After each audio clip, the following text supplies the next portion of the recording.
Brazil is prosecuting their popular former president who would be re-elected if allowed to run. This is a major problem for the Americas, where socialist dictatorships like those of current Brazilian President Lula da Silva are taking hold in places like Brazil and even Honduras. President Trump has imposed a 50% tariff on most Brazilian imports effective August 6, 2025, citing Brazil's prosecution of President Trump's friend and ally Jair Bolsonaro. He says it is an economic emergency.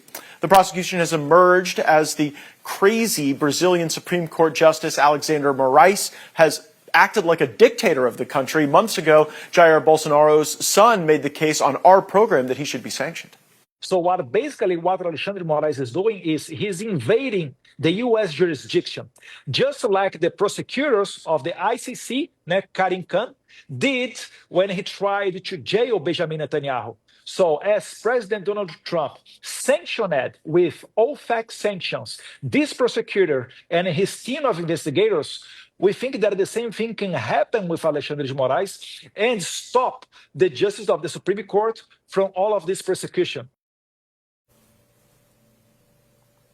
And that's now exactly what happened. Justice Alexander Moraes, overseeing Bolsonaro's trial, has been targeted under the Global Magnitsky Act, facing visa bans, asset freezes, and that's a good thing. That's the type of development that shows that America is back and that we're not going to allow this type of just a crazy erosion of democracy in the Americas at the hand of somebody that I believe the Biden administration and USAID put in office over the will of the voters. Now, supporters of Bolsonaro have taken to the streets in cities like Sao Paulo and Rio de Janeiro to protest Supreme Court actions and Lula's government. Meanwhile, Bolsonaro is under house arrest with an ankle monitor. He faces up to 40 years in prison for these phony, contrived, coup-related crimes.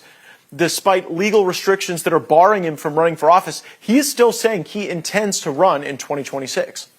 Eduardo Bolsonaro is a member of the Brazilian Chamber of Deputies, that is akin to Brazil's Congress. He's the son of former Brazilian President Jair Bolsonaro, who is now facing up to 40 years in prison.